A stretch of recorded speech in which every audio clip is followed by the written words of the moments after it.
what is your collection made up of? Tell me about your collection in terms of the genres. In other words, we get on to it. Give me the elevator pitch of your collection. Describe it to me from the first floor to the 13th floor, or however you want to do it. But stage is yours, and I'll do the same thing with you. Tell me, I'm really curious. I don't know. Well, I need to know about your collection because it helps me understand you better as a collector. Because you've got a lot of diverse records in your collection, but I don't know what's not in it.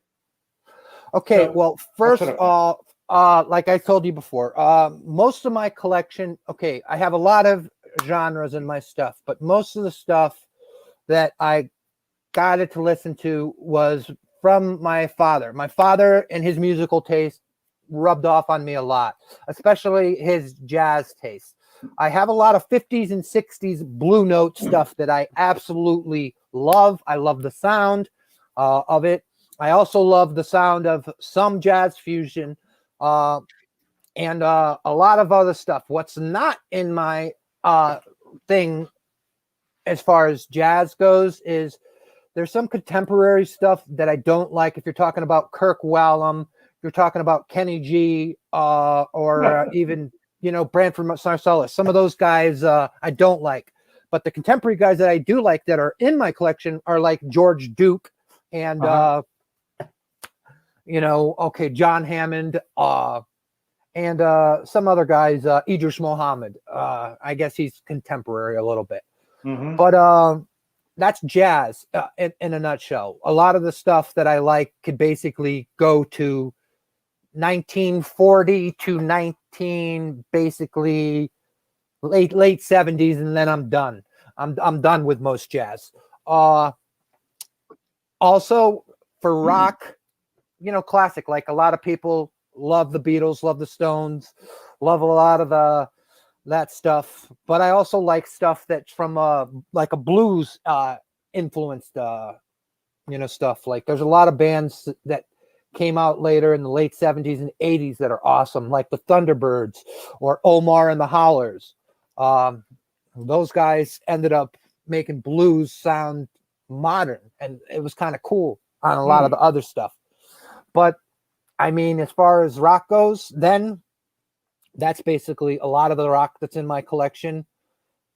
And getting to like the more modern stuff, is the stuff that I grew up listening to and the bands that I got to see, when I was younger, like Nirvana, Stone Temple Pilots. That stuff's, in my collection. And a lot of the 90s stuff like Bjork, Sneaker Pimps, Fiona Apple, that's in my collection also. And then there's the classic 90s soul class R&B, like Erykah Badu, Jill Scott. And there's a lot of hip hop and R&B that I do like Tribe Called Quest, a lot of that stuff. Yep. Yeah. But, and then there's 80s. Do you like 80s? Sure. Yeah. Sure. I like a lot of 80s synth pop. A lot of the stuff that they put out is good. Like the Thompson Twins stuff. And yeah. Thompson Twins, Tears for Fears. Talking Heads is kind of synth pop, isn't it? I can't, I get so lost when we get into like having to categorize stuff. Yeah, you're right. Fuck that. We're not doing that. Okay. Yeah. But yeah, anyways, I have everything Talking Heads do, even though I'm not a fan. It's just one of those bands that I wanted to have their catalog and see, like how they are. But then there's also some other phenomenal stuff in the 80s. What the heck's that band? Like Human League? No, I think it's called Los Angeles. XTC. XTC, yes. Yeah, great band. Great band. I just found out about them about a freaking year ago or 2 years ago. And I was like flabbergasted. I'm like, what the fuck is this? I think I heard, what's the Blue album name? I think Todd Rundgren produced. Well, I know he produced one of their most famous records, and it might be the Blue one. Yeah. Where it has Dear God, that song, Dear God. But that is my least favorite song on that album. But you're right. You know what? I love fucking Todd Rundgren. He's in my collection. A lot of this stuff because of talking to you, I just had Something Anything, and I had a few of his early stuff. Now I got, you were the one that had me pick up Wizard, and that album is, you know what I mean? I know that takes a lot of listening too. Yeah, but That's it a very blew my complicated mind. record. Yeah, yeah, that's a great record. But now that you mentioned that yeah, that does sound like him. yeah, yeah. You know, like how you know Rick Ocasek is, right? Yep. Okay, his music sounds like very similar, but you know he produced a lot of the stuff for Weezer. Mm-hmm. Yeah, so Weezer, when you think about them and you listen to a lot of their music, you're like, holy shit, yeah, they sound like the Cars. The XTC record that you couldn't remember the name of is Skylarking. Bingo, yeah, that's the one that has super your girl or whatever like that. Yep. And Summer's Cauldron. Yeah, that song is dope. I mean, it's crazy. And aren't they like English? XTC, yes, they are English. Yeah, and they had some. Just give props out. This guy Craig, he's got a great channel. I know I'm throwing you off because I changed the subject for a second, but the elevator pitch is solid. You're hired. Well, this up. So, is there any music that you're looking to fill in now? Like, is there any like do you feel like what are the big holes in your collection, genre-wise? Are there any? Yes. Okay, that's an metal, and I am not going to fill them. Okay, there you go. I wouldn't either. Metal, it's just, I've heard people say, well, there's melodic metal and there's other stuff and whatever they call black metal. Metal, it's just, I mean, I can appreciate it because I have like, you know, a brother who's really into that stuff. It's just, it's not my bag. Another stuff that I've been trying to get into is prog rock. There are some prog rock that just makes me like, ugh, I don't like, but then there's some shit that's really good. You know, Emerson, Lake and Palmer are not my bag. No. But there's one Camel record. I think it's actually self-titled, or it's the one that looks like the Camel cigarette on it. That is pretty freaking good. Yes. Yeah. And you know, a lot of the prog stuff that you've recommended to me is pretty good too, also. And that's what's great about, you know, the fucking internet. The internet has its flaws, but it also has, you know, it's good thing because you can learn and build your collection. Yes. So first off, yes, metal is lacking in my collection, and a lot of free jazz. There's certain free jazz that I like. I like Don Cherry and Ed Blackwell, and the only reason I like Ed Blackwell is because he taught at Wesleyan and he used to come to my school when I was younger. So I like Don Cherry and Ed Blackwell, and Ed Blackwell is the fucking man on the sticks. Yeah. But you know, most free jazz like Ornette Coleman, I'm not a fan. That shit is not in my collection. A lot of that stuff is just, I'm not really a fan of it. It doesn't do it for me. Just doesn't. Yeah. Your collection. What's in it? What's not in it? So you know, of course, it's had different iterations. I mean, so when you talk about a collection, you have to start at the beginning, right? And so what was earliest in my collection was the Beatles, right? Everything that the Beatles recorded, I absolutely loved. They could do no wrong. And my friend Andy, his brother was a record collector, and we would go over to his house, and his brother had no Beatles, but he had a lot of Rolling Stones. And I could not get into them. I mean, it was they were kind of like a bit of the devil's music. And so to get to the segue to that is I'm the youngest of three kids, and my brother and sister went off to college and they left their records behind.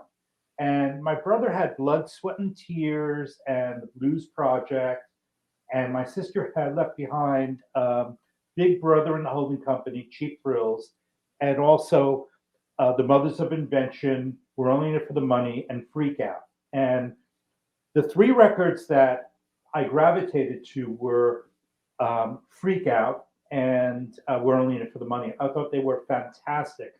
it was in the sense that I knew they were good. I knew they were out of my grasp, but they were intellectually and musically, they were really challenging. And Janis was like listening to the devil. Janis was like, my God, this is so so wrong. It's so good. Yeah. But I got more into the mothers because the mothers were sarcastic, and that fit my personality.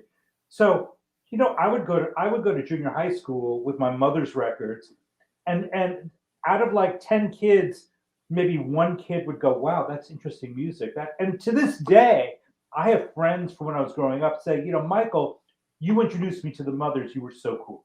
Okay. As I was growing up, I got into prog, and my cornerstone and still in my collection is early Genesis with Peter Gabriel. I had a friend in high school who was really what we call an early adopter, and I would go to his house and he had music by Man and Can. I know they rhyme. He would have what's the guys from King McDonald and Giles? I mean, this is fucking high school, right? Right. We're 13 years old, and this guy is like introducing me to music. So That's sophisticated shit. The long and the short of it is a lot of times we get introduced to music by our friends who are early adopters. I had friends in junior high school who were into jazz, and one of them had played Trout Mask Replica for me, and I couldn't listen to it then. I can't listen to it now. Lord knows I've tried, but I was exposed to it. Ant-Man B. I was exposed to Art Ensemble of Chicago by my friends who were into jazz, Don Cherry and free jazz. But the long and the short of it is, if it doesn't like really resonate with you, you're not going to buy it. I mean, you're going to buy it, but you're not going to listen to it. So So my collection today, as it stands, is U.S. blues and rock from the 60s. So things like Canned Heat. And actually, that's something new for me. I didn't really, I had 30 years of not buying records. So I'm a bit of a Rip Van Winkle when it comes to record collecting.